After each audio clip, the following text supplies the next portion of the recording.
Hello everyone, in today's video we are going to discuss respond to a situation task in your speaking module. This is the last task in your speaking module and it contributes marks only to the speaking module around 10 to 12 marks.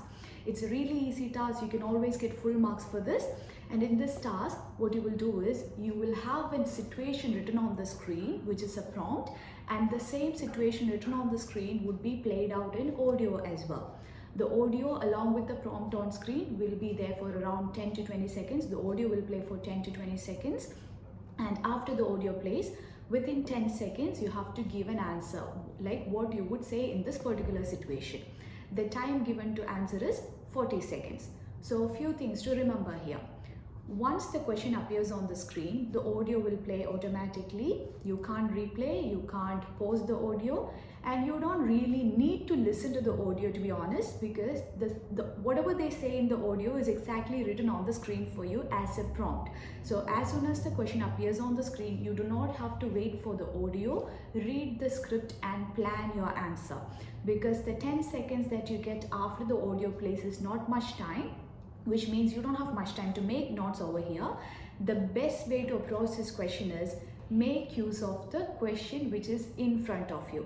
So even after the audio finishes playing, the question will still remain on screen, so you can actually read out from it, read out the keywords from it, read out the important information from it. So some basic details about it.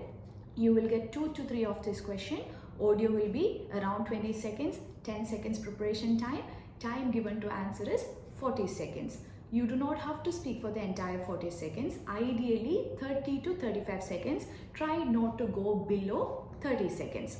Let me give you a sample of this question. You can see it on the screen. So the prompt could be a regular situation that can happen in your regular life. For example, the question that we have on screen. You have an essay due tomorrow, but you have been feeling sick for the past 2 weeks. You went to the clinic and got a doctor's note. You feel better, but you have to ask your professor for an extension over the weekend. You go to your professor's office. What do you say to him? So they're expecting a dialogue from you, what you would be telling your professor. So the best way to answer this task is address the person mentioned in the question. So usually I've noticed people have a tendency of you giving a name to the person if it is not given in the question. They have not mentioned Professor James or Professor John. So you don't really have to say hello John or hello Professor James. You can just use the word professor itself. Hello professor. Start with a normal conversation style. Hello professor, I hope you're doing well. I would simply like to talk about my assignment submission. After this, you can start to read out from the question. All you need to do here is wherever they have mentioned you in the question, replace with I, because you are the one who is going to speak. For example, in this particular question, I'm actually reading from the question. I'm using the information given in the question. Hello professor, I hope you're doing well. I would like to talk about my essay submission. I have an essay due tomorrow, but I have been feeling sick for the past 2 weeks. I went to the clinic and got a doctor's note, and now I feel better, but I would like to ask you for an extension over the weekend. This much is already there in the question. Now you add a couple more sentences to cover the time. Something like what you would like to ask in the situation. It would be great if you can support me in providing me the extension, or it would be great if you can allow me an extension over the weekend. I would highly appreciate your support in resolving this. Thank you so much. Or you can even say, please let me know what you think. Next, I'll give you a template within few seconds. You can follow that template for any situation given. But the key thing to remember here, what is the scoring criteria? Just like every other task in your speaking module, your response to a situation is also evaluated based on 3 parameters: content, pronunciation and fluency. Content has a little bit more marks than the other 2 parameters. Content carries 6 marks, pronunciation carries 5 marks, fluency carries 5 marks. Not here. Grammar and vocabulary is not evaluated in this task also, just like every other task in your speaking module. So when you answer this question, you do not have to be too concerned about the grammatical accuracy of your sentences or the quality of vocabulary that you use in your answer. It's okay to use simple sentences. It's perfectly fine to use simple words. And the scoring criteria, to get the 6 marks for content, you need to use all the important keywords mentioned in the question. For example, in this particular question that we did, the words like essay, due tomorrow, feeling sick, past 2 weeks, clinic, doctor's note, professor, extension over the weekend. All these words should be used in your answer, and of course when you're reading out from the question you will automatically use them, so that won't be an issue. That's how you get the points for your content part. And the second parameter, your fluency, again just like every other task of speaking, you need to keep speaking in a smooth manner without any hesitations. Even if you made a mistake in between, you will have a tendency to correct yourself. Do not do that for any task of speaking. If you made a mistake, just keep moving on. And the third parameter, pronunciation. So pronunciation is how clear your words are, if the computer can capture all the words that you say. So do not rush through, speak every word clearly, do not mumble, don't keep your mouth closed and speak inside. I've seen many students do that. Do not mumble, speak openly, speak clearly, do not rush through, but do not go too slow as well. You should have a reasonable pace which can make sure that your fluency is smooth. At the same time, the words are clear as well.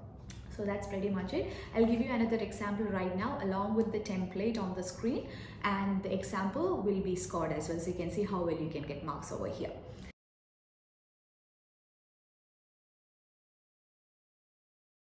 You have a roommate, but he usually does not clean the common areas. You cannot stand dirty common areas. You are going to talk to him. What are you going to say?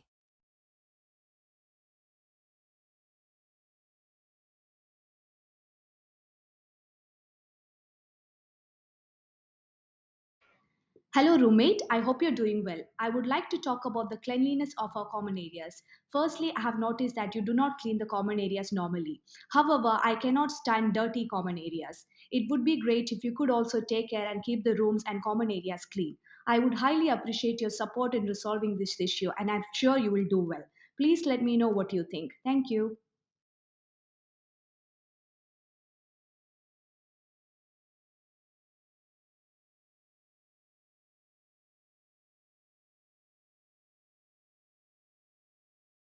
Alright, so that's pretty much it guys here. So I think I've covered all the information that you need in this particular task.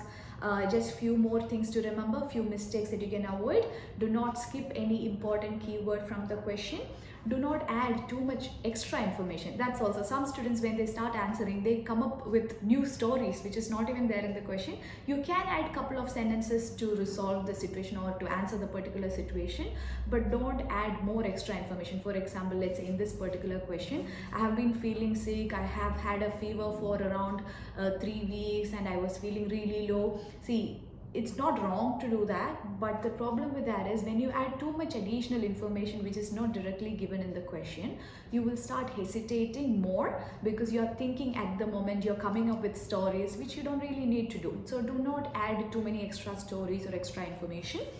And like I said before, you do not need to add a name to the person mentioned. So sometimes they say you're talking to a friend about cleaning the apartment. You don't have to say hello John or hello James. You can just say hello friend. And again, do not worry about the grammatical structure and vocabulary in this particular question. Your grammar, vocabulary and all those aspects are more important when it comes to the written components for your summarized written text, for your essay, for your summarized spoken text, etc. We already have videos for them. Make sure to watch that as well. So if you're looking for any support for your PT preparation or NAATI or IELTS preparation, you can reach out to Englishfirm at 0432 269 874. Thank you.